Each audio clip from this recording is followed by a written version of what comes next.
আসসালামু আলাইকুম রাহমাতুল্লাহ। Welcome to Noor math care. কেমন আছো তোমরা? I hope you guys are really well by the grace of Almighty Allah. So now let's start. তোমরা গতকাল তো দেখছো যে আমরা এই জিনিসগুলো পড়াইছিলাম, এই দুইটা এই দুইটা ম্যাথ করছিলাম আমরা। একটা ম্যাথ যেভাবে দেখাইছিলাম প্লাসের সূত্র দিয়ে মাইনাসের সূত্র দিয়ে, আর আরেকটা আমরা এখানে ম্যাথ বই থেকে পড়াইছিলাম অনুশীলনী।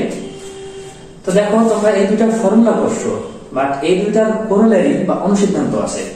এই দুইটার অনুসিদ্ধান্ত আছে, মানে বাম দিকটা সেম, শুধু ডান দিকে পরিবর্তন হয়। তো অনুসিদ্ধান্তটা কেমন হয় এখানে দাও দেখি। a plus b whole square equal to a minus b whole square plus 4ab. Another one, a minus b whole square equal to a plus b whole square minus 4ab. বুঝতে পেরেছো? এই দুইটা অনুসিদ্ধান্ত বলে। তো এই দুইটার উপর মান নির্ণয়ের কিছু ম্যাথ আছে যেগুলো আমাদের বইয়ে দেওয়া আছে, ইনডাইরেক্টলি দেওয়া আছে। সরি 3.1 এ 3 নাম্বার 4 নাম্বার এগুলো রিলেটেড ম্যাথ। তো আমি ওই ম্যাথগুলো যদি একটা করাই সেক্ষেত্রে তুমি বিষয়টা ক্লিয়ার হয়ে যাবে আরো। তো দেখো দেওয়া আছে a minus b equal 4 and ab equal 60 হলে a plus b এর মান বের করো। তো let's see 3 number. Given what given? A minus b equal 4 and ab equal 60. বের করতে হবে কি a plus b equal what? দেখে কিন্তু ইজি মনে হচ্ছে, দেখেই মনে হচ্ছে এটা অনেক ইজি হবে। দেখো কিভাবে, দেখো a minus b এর মান দেওয়া আছে, ab এর মান দেওয়া আছে, a plus b এর মান বের করতে হবে। আমি ফর্মুলা জানি, যে অনুসিদ্ধান্ত জানি যে a plus b whole square equal a minus b whole square plus 4ab। বসাই দাও সরাসরি, এই ফর্মুলা বসাও এখানে। তো উই নো এভাবে দিবা। we know a plus b whole square equal a minus b whole square plus 4ab।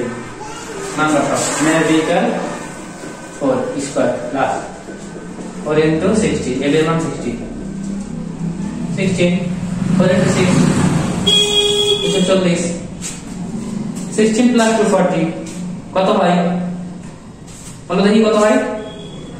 256। তাহলে হচ্ছে কি a plus b whole square equal to 56।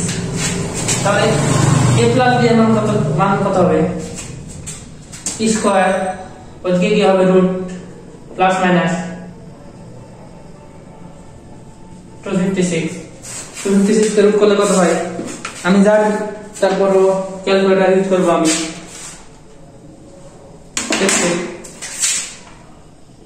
16 answer. I hope বুঝতে পেরেছো। তো এইভাবে তুমি এই ম্যাথগুলো করতে পারবা, ঠিক আছে? তুমি এখানে যদি এরকম ভাবে দেওয়া থাকতো a plus b equal 4 দেওয়া থাকতো, ab equal দেওয়া থাকতো, a minus b এর মান বের করতে হবে, তাহলে নিচের ফর্মুলাটা দিয়ে করতে পারতা তুমি এটা। ঠিক আছে, তাহলে আল্লাহ হাফেজ। আমি ভিডিওগুলো খুব শর্ট আকারে করতেছি যাতে তোমাদের কোনো নষ্ট না হয়। আমি এই লক্ষ্যে এই শর্ট আকারে করতেছি, আর অল্প অল্প করে শিখলে তোমাদের অনেক ভালো লাগবে। তো ইনশাআল্লাহ আল্লাহ হাফেজ। ইনশাআল্লাহ নেক্সট আজকে ভিডিও নিয়ে হাজির হবো। তো দোয়া রাখতে আমার জন্য দোয়া করিও, হ্যাঁ, ভালোভাবে জার্নিগুলো যাতে শুরু করতে পারি। ঠিক আছে তাহলে, আচ্ছা ঠিক আছে, আসসালামু আলাইকুম।